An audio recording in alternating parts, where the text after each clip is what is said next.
প্রিয় দর্শক, আজ ৩রা জানুয়ারি ২০২৫, নতুন বছরের তৃতীয় দিন।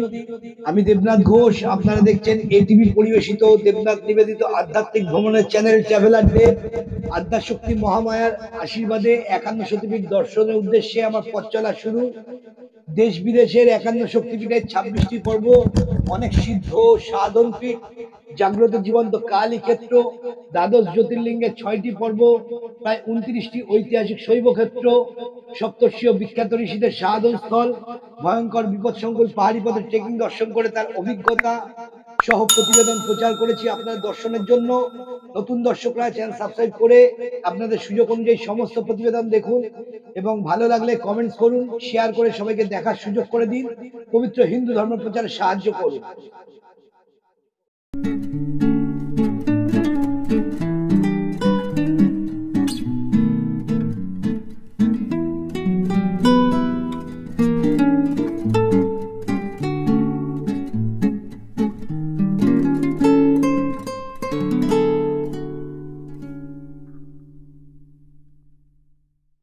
প্রিয় দর্শক বন্ধুরা, আগের পর্বে আপনাদের দেখিয়েছিলাম অহল্যাবাই কে ছিলেন এবং তার সেই সভা গৃহ এবং তার ব্যবহৃত পালকি এবং তার সমস্ত যুদ্ধের তরবারি এবং সমস্ত কিছু কামান। এই পর্বে আপনাদের দুর্গের সমস্ত অভ্যন্তরীণ পরিধি দেখাবো সমস্ত মন্দির, তার প্রতিষ্ঠিত মন্দির। আসুন জেনে নিই সেই সম্পর্কে কিছু তথ্য।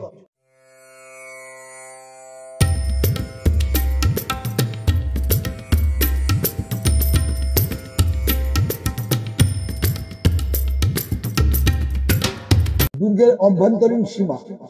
নর্মদা নদীর তীরে কৌশলগতভাবে দুর্গটি নির্মিত হয়েছিল, যাতে শত্রুদের নদী পার হতে হলে সরাসরি আক্রমণ করা কঠিন হয়ে পড়ে।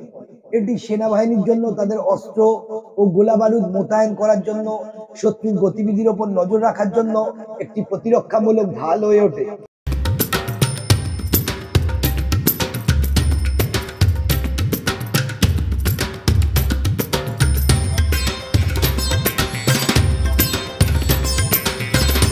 সৈন্যরা দুর্গের ভেতরে সীমানার কাছাকাছি গম্বুজগুলির ভিতরে থাকতো। আক্রমণের সময় সৈন্যরা তাৎক্ষণিকভাবে বেরিয়ে আসতে পারত এবং গম্বুজগুলি তাদের অবস্থা।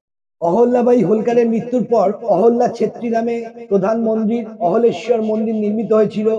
এই মন্দিরটি অহল্যাবাইয়ের দত্তপুত্র টোকোজি রাও হোলকারের দ্বারা নির্মিত হয়েছিল, যা ৩৬ বছর সময় নিয়ে তৈরি হয়েছিল।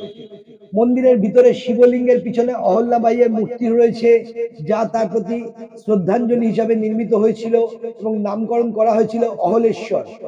অহল্যাবাইয়ের কুলদেবতা খান্ডবাজি এই মূর্তিটিও মন্দিরের ভেতরে স্থাপন করা হয়েছে। প্রতিদিন সকাল ৮টায় ৯ জন ব্রাহ্মণ এসে ১১,০০০টি ছোট শিবলিঙ্গ তৈরি করে যেখানে তিনি পূজা করতেন এবং নর্মদা নদীতে সেগুলো বিসর্জন দেন।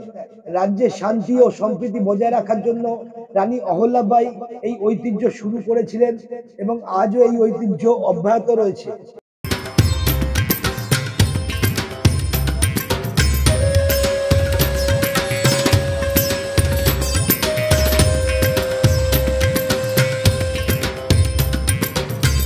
মহেশ্বরের কারখানায় তৈরি শাড়ি রয়েছে। দিল্লি, মুম্বাই এবং বিদেশে সময় সময় প্রদর্শনীতে এগুলি প্রদর্শিত হয়। অহল্যাবাই হোলকার ফোর্টে বিঠল ছত্রী অহল্যা ছেত্রীর ঠিক বিপরীতে অবস্থিত মন্দিরটি হলো বিঠ্ঠল ছেত্রী। 1795 খ্রিস্টাব্দে তার মৃত্যুর পর তার দত্তক পুত্র টুকোজিরাও হোলকার সিংহাসনে বসেন। দেবী অহল্যাবাই হোলকারের দত্তক পুত্র টুকোজিরাও হোলকারের 4টি সন্তান ছিল। তাদের মধ্যে একজন ছিলেন বিঠলরাও হোলকার। তার মৃত্যুর পর তাকে এই স্থানেই পুড়িয়ে মারা হয়েছিল। এই স্থানটি পরিষ্কার করা হয়েছিল, একটি ভাস্কর্য তৈরি করা হয়েছিল এবং বিঠল ছেত্রী নামে ওই স্থানে একটি শিবলিঙ্গ স্থাপন করা হয়েছিল।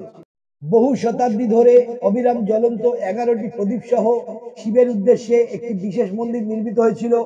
আজও আমরা মন্দিরের ভিতরে অবিরাম প্রদীপ জ্বলতে দেখতে পাই। এই মন্দিরটি ইচ্ছা পূরণের জন্য সম্মানিত এবং যদি ইচ্ছা পূরণ হয় লোকেরা ঘি নিবেদন করে। মন্দিরের ভিতরে একটি শিবলিঙ্গ রয়েছে যা ভগবান পরশুরাম দ্বারা নির্মিত হয়েছিল, যিনি ভগবান বিষ্ণুর অবতার। এটি দেবী অহল্যাবাই হোলকার দুর্গের অন্যতম প্রধান এবং প্রাচীন মন্দির।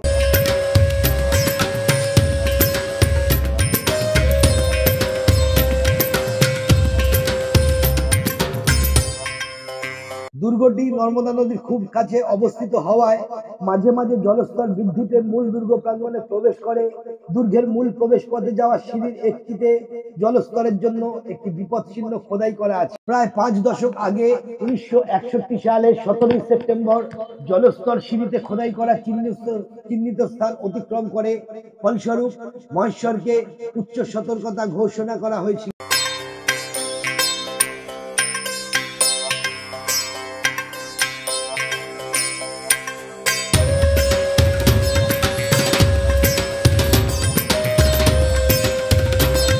মন্দির প্রাঙ্গণের বাইরে স্তম্ভের উপর আমরা ভগবান বিষ্ণুর 10টি অবতার দেখতে পাই: মৎস্য, কুর্ম, বরাহ, নরসিংহ, বামন, পরশুরাম, রাম, কৃষ্ণ, বুদ্ধ, কল্কি। দেবী অহল্যাবাই হোলকার দুর্গের অভ্যন্তরে নির্মিত প্রাসাদটি মারাঠা স্থাপত্য শৈলীতে তৈরি, যেখানে সমস্ত গুরুত্বপূর্ণ রাজদরবার, সভা ও সমাবেশ পরিচালিত হতো। দুর্গটিতে একটি অনন্য নকশা খোদাই করা আছে। দুর্গটি প্রথম রাজা মালহা রাও হোলকার তৈরি করেছিলেন। দুর্গটি তৈরি করতে প্রায় 40 বছর সময় লেগেছিল। এটি তৈরির জন্য জয়পুর থেকে বিশেষ কারিগরদের ডাকা হয়েছিল। দুর্গটি মারাঠা, রাজপুতানা এবং মুঘল স্থাপত্য দ্বারা প্রভাবিত। আমরা দেখতে পাই ঝড়কে রাজপুতানা শৈলী স্থাপত্যে নির্মিত হয়েছিল। ফুলের কারুকাজ মারাঠা স্থাপত্য দ্বারা প্রভাবিত ছিল। স্তম্ভগুলি মুঘল স্থাপত্য শৈলীতে তৈরি করা হয়েছিল।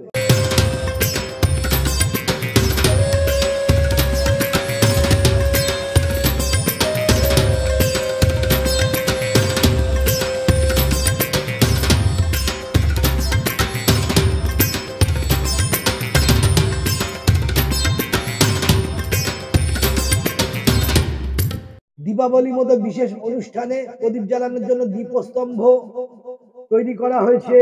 শিবাজি রাও হলেন মহেশ্বরের বর্তমান রাজা। তার ছেলে যশবন্ত রাও নিহারিকা গোদরেজকে বিয়ে করেছিল। বাবা উদ্যোক্তা আদি গোদরেজ। 2015 সালে এই মন্দিরে মণ্ডপ সাজানো হয়েছিল। এটি ছিল একটি রাজকীয় বিবাহ।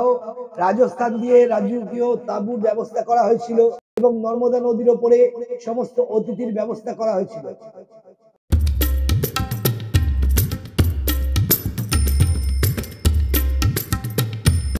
নর্মদা নদী পূর্ব থেকে পশ্চিমে ওঙ্কারেশ্বর থেকে মহেশ্বরে এবং তারপর মহেশ্বর থেকে গুজরাটে প্রবাহিত হয়ে আরব সাগরে মিলিত হয়। অনেক মূর্তি হিন্দু দেবতার দ্বারা প্রভাবিত ছিল, যেমন গণেশ, হনুমানজি, গরুর। অনেকগুলো ছবি পরিচালিত হয়েছে: বাজিরাও মাস্তানি, প্যাডম্যান, মণিকর্ণিকা। দুর্গের একটি অংশ এখন ক্লাসিক 5 তারকা heritage hotel Ahilya fort heritage হোটেলে রূপান্তরিত হয়েছে। দেবী অহল্যাবাই হোলকার ছিলেন একজন সাহসী, তার জনগণের প্রতি সহানুভূতির অধিকারী নারী। হোলকার রাজবংশের যত্ন নেওয়া নিজেই একটি কঠিন কাজ ছিল, যা তিনি তার সর্বোচ্চ ক্ষমতা দিয়ে সম্পন্ন করেছিলেন। 1754 খ্রিস্টাব্দে রাজস্থানে এক যুদ্ধে অহল্যাবাই হোলকারের স্বামী খান্ডেরাও হোলকার নিহত হন। যদিও তিনি যুদ্ধে জয়ী হয়েছিলেন, কিন্তু একেবারে শেষ মুহূর্তে কেউ তাকে পেছন থেকে গুলি করে এবং তিনি ঘটনাস্থলেই মারা যান। পূর্ববর্তী সময় সতী প্রথা ছিল, যেখানে স্ত্রীকে তার মৃত স্বামীর চিতার উপরে বসে আত্মত্যাগ করতে হতো। যুদ্ধের সময় স্বামী হারানোর পরে তাকে সতীরীতি অনুসরণ করতে হয়েছিল, কিন্তু তার শ্বশুর সুবেদার মালহার রাও হোলকার তাকে বোঝাতে চেয়েছিলেন যে তার এই রীতি পালন করা উচিত নয়, কারণ তার স্বামীর মৃত্যুর পর হোলকার রাজবংশের অধীনে সাম্রাজ্যের দেখাশোনা করার জন্য কেউ থাকবে না। অহল্যাবাই হোলকার তার শ্বশুরের কথা মেনে চলেন এবং রীতিনীতি ত্যাগ করেন এবং তার ছেলেকে মানেরাও হোলকার সিংহাসনে বসিয়ে দেন। মানেরাও হোলকার 1766 খ্রিস্টাব্দে সিংহাসনে বসেন, তবে তিনি সিংহাসন ধরে রাখতে পারেননি, কারণ তিনি সেই সময় এক ভয়াবহ দুরারোগ্য রোগ প্লেগে আক্রান্ত হয়েছিলেন। তিনি 8 মাস রাজত্ব করেন এবং 22 বছর বয়সে মারা যান। সিংহাসনের উত্তরসূরি কেউ না থাকায় অহল্যাবাই হোলকারকে সাম্রাজ্যের নিয়ন্ত্রণ নিতে হয়েছিল। অহল্যাবাই হোলকার ইন্দোর ছেড়ে তার আসন স্থানান্তর করার সিদ্ধান্ত নেন এবং 1766 খ্রিস্টাব্দে মহেশ্বরকে ভারতের মধ্যপ্রদেশের রাজধানী করেন। পূর্বে এই শহরের নাম ছিল মহেশমতি, কিন্তু তিনি নাম পরিবর্তন করে মহেশ্বর রাখেন, যার অর্থ ভগবান শিবের আবাস। এইভাবে আমরা তার রাজত্বকালে নির্মিত অনেক শিব মন্দির দেখতে পাই। তার ছবি এবং মূর্তিগুলিতে আমরা তার হাতে ভগবান শিবের ছবি দেখতে পাই। রানী অহল্যাবাই হোলকার ছিলেন একজন শিব ভক্ত রমণী। ভগবান শিবের প্রতি তার অগাধ বিশ্বাস ছিল। তার ভক্তি অনুসারে তিনি তার তত্ত্বাবধানে অনেক মন্দির, ভ্রমণকারীদের জন্য দাতব্য গৃহ এবং নদীতে নেমে যাওয়ার জন্য প্রশস্ত সিঁড়ি নির্মাণ করেছিলেন। সমগ্র ভারত জুড়ে যেসব স্থানে মন্দির নির্মিত হয়েছিল সেগুলো নিম্নরূপ: বিষ্ণুপ্রয়াগ, কেদারনাথ, হরিদ্বার, বদ্রীনাথ, বৃন্দাবন, অযোধ্যা, এলাহাবাদ, বারাণসী, গয়া, পুষ্কর, নাথদ্বারা, উজ্জয়িনী, ইন্দোর, ঋষিকেশ, গঙ্গোত্রী, ওঙ্কারেশ্বর, মহেশ্বর, অমরকণ্টক, দ্বারকা, সোমনাথ, নাসিক, এলোরা, পুনে, জেজুরি, চণ্ডী, গান্ধারপুর, রাজাপুর, গৌরকর্ণ, রামেশ্বরম। অহল্যাবাই হোলকার যখন শপথ গ্রহণ করে এবং সিংহাসনে বসেন, তখন তিনি যুদ্ধক্ষেত্রে সৈন্যদের নেতৃত্ব দেন এবং কোষাগার বিভাগ পরিচালনা করেন। যদিও মালব সাম্রাজ্য পরিচালনার ক্ষেত্রে অহল্যাবাই হোলকারের দক্ষতা নিয়ে প্রশ্ন তোলা হয়েছিল, তবুও সেনাবাহিনী তার নেতৃত্বের গুণাবলী নিয়ে খুবই উৎসাহী ছিলেন। হোলকার রাজবংশের অধীনে সেনাবাহিনীর আস্থা অর্জন ছিল তার উল্লেখযোগ্য অর্জনগুলির মধ্যে একটি। তিনি নাগরিকদের উত্থাপিত প্রতিটি অভিযোগের অন্তর্দৃষ্টি অর্জন করেছিলেন এবং বিষয়টি তদন্ত করে ন্যায়সঙ্গতভাবে নিষ্পত্তি করার জন্য মামলাগুলি তার মন্ত্রীর কাছে প্রেরণ করেছিলেন। তিনি ধৈর্য ধরেছিলেন এবং ছোটখাটো মামলাগুলির তদন্ত করেছিলেন। তার রাজত্বকালে সংগৃহীত কর তার জনগণের সুখ, কল্যাণ এবং উন্নয়নের জন্য ব্যবহার করা হতো। তার চমৎকার প্রশাসনিক ও সামরিক দক্ষতার মাধ্যমে তিনি নিশ্চিত করেছিলেন যে স্থানীয়দের যুদ্ধ এবং যুদ্ধ মালোয়া কখনো আক্রান্ত না হয়। সেই সময় আরেকটি উল্লেখযোগ্য কৃতিত্ব ছিল তার কৌশলগত মন, মৌখিক যোগাযোগের উপর নিয়ন্ত্রণ, যা যুদ্ধের মতো পরিস্থিতিতে না পড়েই পেশোয়া রাজবংশকে জয়লাভের দিকে পরিচালিত করে, যা তার দক্ষতার প্রমাণ দেয়। তার স্বামী ও পুত্রের মৃত্যুর পরে পেশোয়া রাজবংশের কয়েকজন উত্তরসূরি হোলকার রাজবংশ জয় করতে চেয়েছিলেন। তখন তিনি বলেছিলেন, যদি তুমি যুদ্ধে কোনো বিধবার কাছে পরাজিত হও, তাহলে তা তোমার বীরত্ব এবং সুনামের উপর বিরাট আঘাত আনবে। এই কথা শুনে তারা তাদের মত পরিবর্তন করে এবং মহেশ্বর দুর্গ আক্রমণের কৌশল ত্যাগ করে। আরেকটি কাজ এবং কৃতিত্ব ছিল ইন্দোরকে একটি গ্রাম থেকে সুপরিকল্পিত অবকাঠামো সহ একটি সমৃদ্ধ শহরে উন্নতি করা। মালোয়ার অভ্যন্তরে তিনি অনেক রাজা এবং রাস্তা এবং দুর্গ তৈরি করেছিলেন, যার ফলে আক্রমণের ক্ষেত্রে তারা শহরের নিয়ন্ত্রণ নিতে পারে এমন অনেক প্রবেশপথ তৈরি হয়েছিল। তিনি ছিলেন একজন বীর নারী, যিনি মালোয়ার ভবিষ্যৎ পরিকল্পনা করেছিলেন। তিনি নিশ্চিত করেছিলেন যে বিধবারা তাদের স্বামীর মৃত্যুর পর তাদের সম্পত্তি ধরে রাখতে পারবে। তার শাসন ব্যবস্থার একটি শক্তিশালী নীতি ছিল মধ্যপন্থী মূল্যায়ন এবং গ্রামবাসী এবং জমির মালিকের অধিকারের জন্য কাজ করা। তার দৈনন্দিন জীবনের তত্ত্ব: তিনি ছিলেন খুবই সরল প্রকৃতির একজন মহিলা। ভোর হওয়ার মাত্র 1 ঘন্টা আগে তিনি ভগবান শিবের কাছে প্রার্থনা করতেন, ধর্মগ্রন্থ পাঠ করতেন, ব্রাহ্মণদের মধ্যে বিশুদ্ধ খাবার বিতরণ করতেন। তার জীবনযাত্রার অভ্যাসের মধ্যে ছিল বিশুদ্ধ নিরামিষ আহার, ধ্যান এবং তার জনগণের জন্য দৈনন্দিন কাজকর্ম এবং শহরের উন্নয়নের আগ্রহ দেখানো। কৌশলগত বিষয়গুলি নিয়ে আলোচনা করার জন্য তিনি বিকেল এবং সন্ধ্যার সময় আদালত কক্ষের সভায় যোগদান দিতেন। সেই সভাঘর আপনাদের আগের পর্বে দেখেছি, যারা দেখেননি তারা দয়া করে দেখতে পারেন, সেখানে সম্পূর্ণ বিবরণ দেওয়া রয়েছে। তার জীবন, প্রার্থনা, ধর্মীয় সভা, দরিদ্র এবং অভাবীদের সাহায্য করা, উৎসবে যোগদান করা এবং যে কোনো জনসাধারণের জরুরি অবস্থার যত্ন নেওয়ার জন্য নিবেদিত ছিল। আজও মহেশ্বরে তাকে দেবীর মতো পূজা করা হয় এবং তাই তিনি দেবী উপাধিতে সম্মান।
মহেশ্বরের রানী অহল্যাবাই দুর্গ এবং তার অন্তর্বর্তী সমস্ত মন্দির দর্শনের পর এবার আমরা যাচ্ছি রাজরাজেশ্বর মন্দির দর্শনের জন্য। এই রাজরাজেশ্বরের মন্দিরের একটি সুন্দর ইতিহাস রয়েছে, আসুন জেনে নিই তার সম্পর্কে। ভারতের মহেশ্বরের রাজরাজেশ্বরের মন্দিরটি একাদশ শতাব্দীর একটি ঐতিহাসিকভাবে গুরুত্বপূর্ণ স্থাপনা। পরমার রাজবংশের শাসন আমলে নির্মিত এই মন্দিরটি হিন্দুদের একজন প্রধান দেবতা ভগবান শিবের উদ্দেশ্যে উৎসর্গীকৃত। পরমার রাজবংশ শিল্প, সংস্কৃতি এবং স্থাপত্যের জন্য বিখ্যাত ছিল। মন্দির কমপ্লেক্সটি তার সুন্দর খোদাই এবং চিত্তাকর্ষক স্থাপত্যের জন্য উল্লেখযোগ্য। শতাব্দীর পর শতাব্দী ধরে এটি একাধিকবার সংস্কার এবং সম্প্রসারণের মধ্য দিয়ে গেছে, যার ফলে বিভিন্ন ঐতিহাসিক প্রভাব প্রতিফলিত করে এমন একটি বৈচিত্র্যময় স্থাপত্য শৈলী তৈরি হয়েছে। এর মধ্যে মারাঠা, মুঘল এবং ব্রিটিশ আমলের উপাদান অন্তর্ভুক্ত রয়েছে। মন্দিরটি যেখানে অবস্থিত, মহেশ্বর একসময় হোলকার রাজবংশের রাজধানী ছিল, যা এই স্থানের ঐতিহাসিক গুরুত্বকে আরো জোরদার করে। মন্দিরের দেওয়ালে হিন্দু পৌরাণিক কাহিনীর দৃশ্য চিত্রিত করে বিস্তারিত খোদাই করা হয়েছে, যা সেই যুগের শৈল্পিক কৃতিত্ব প্রদর্শন করে।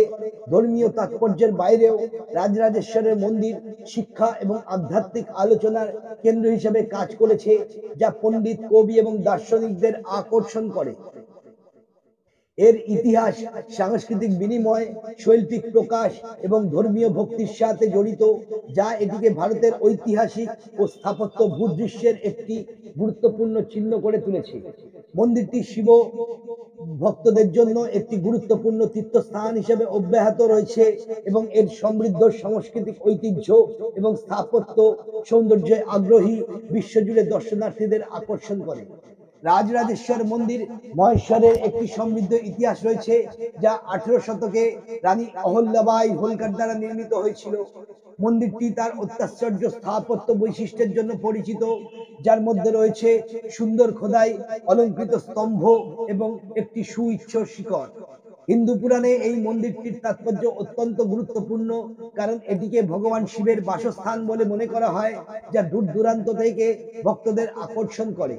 মন্দিরে সারা বছর ধরে বিভিন্ন আচার অনুষ্ঠান এবং উৎসব অনুষ্ঠিত হয়, যার মধ্যে রয়েছে মহাশিবরাত্রি এবং নবরাত্রি, যা উপাসকদের প্রচুর ভিড় আকর্ষণ করে।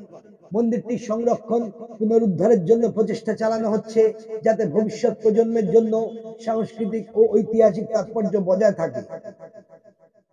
মন্দির কমপ্লেক্সটি প্রাচীন ভারতীয় স্থাপত্যের এক চমৎকার উদাহরণ।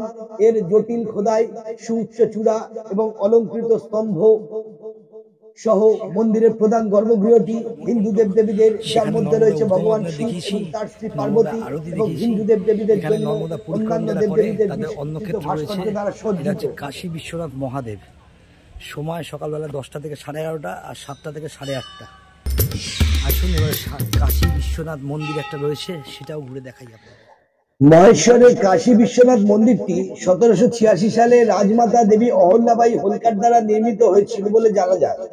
নর্মদার তীরে এটি মহেশ্বরের একটি পবিত্র মন্দির এবং নর্মদা নদীর শান্তি এবং সুন্দর রূপ পাওয়া যায়। মহেশ্বর হলো মন্দিরের শহর। বেশিরভাগ মন্দিরই ভগবান শিবের। মহেশ্বরের সর্বাধিক সংখ্যক মহাদেব মন্দির। শহরের নাম পরিবর্তন করে গুপ্ত কাশী বলা হয়। মহেশ্বরের বিখ্যাত মন্দিরগুলি হলো শ্রী রাজরাজেশ্বর মহাদেব, কাশী বিশ্বনাথ, হৈলেশ্বর মহাদেব, জালেশ্বর মহাদেব, বানেশ্বর, কালেশ্বর, সপ্তমাতৃকা, কদম্বেশ্বর। সহস্রধারা এলাকায় দত্তধাম নামে কিছু সদ্য নির্মিত বিশাল মন্দিরও রয়েছে। সারা বছর ধরে তীর্থযাত্রীরা মহেশ্বরে মন্দির পরিদর্শন করেন। নর্মদা নদী পরিক্রমাবাসী প্রদক্ষিণকারী মানুষদেরও এই শহর ভীষণভাবে আপ্লুত করে। আমার হাতে টাইম কম থাকায় সমস্ত মন্দির দর্শন করতে পারিনি, কিন্তু সমস্ত বিখ্যাত মন্দির দর্শন করে এবং অহল্যা দুর্গ দর্শন করে সেই প্রতিবেদন আপনাদের সামনে প্রকাশ করলাম।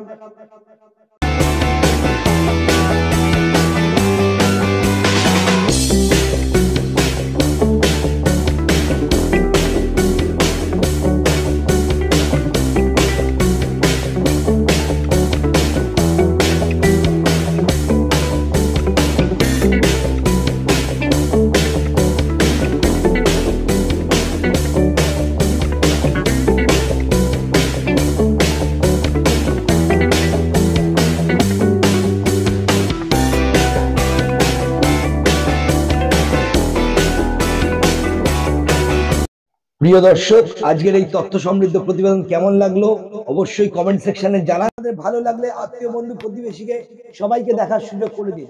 আমাদের ফোল্ডারে গিয়ে চ্যানেলের প্লে লিস্টে আপনারা দেখতে পাবেন এরকম ঐতিহাসিক অনেক দুর্গ সারা ভারতবর্ষ ঘুরে আমি পর্যবেক্ষণ করেছি এবং তার সমস্ত ইতিহাস অন্বেষণ করে লোকাল মানুষের কাছ থেকে জেনে সেই সম্পর্কে প্রতিবেদন বানিয়েছি, যাতে ঘরে বসে আপনারা দর্শন করতে পারেন। আপনাদের এই প্রতিবেদন কেমন লাগছে অবশ্যই আমাকে জানান। কারা কারা ইতিমধ্যে এই জায়গায় গেছেন এবং এই সুন্দর অনবদ্য স্থাপত্য দর্শন করেছেন সেটা অবশ্যই জানাবেন।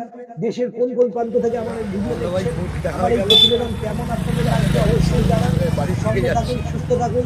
পরবর্তী পর্বে নিয়ে আসছি আরো 3টি জ্যোতির্লিঙ্গ যা আমি পরপর দেখেছি। 12টা হয়ে গেল। এখন ওখান থেকে বাসে উঠলাম 4টের সময়। বাসে উঠে এখানে নামলাম 7:15টার সময়।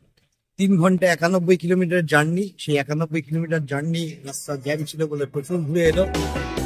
3 ঘন্টার জার্নি 2 ঘন্টা 2.5 ঘন্টা করে বসার কোনো জায়গা পাইনি। এইভাবে এলাম। আমি সবসময় বলবো যে আপনারা যারা আসবেন এখানে ইন্দোরে, তারা চেষ্টা করবেন প্রাইভেট বাস করে যাওয়ার জন্য, মানে প্রাইভেট যদি ক্যাব পান তাদের করে যাওয়ার জন্য। এইসব বাস একদম নেবেন না, এদের কোনো ঠিকানা নেই এবং নট অনলি দ্যাট, বসার কোনো জায়গাও থাকে না, কিছুই না। হ্যাঁ, খুব হ্যারাসমেন্ট হয়। সেই জন্য আপনারা নিজেরা ওইভাবে আসুন, বেটার হবে বুক করে আসুন, ক্যাব বুকিং করে সেইভাবে যান।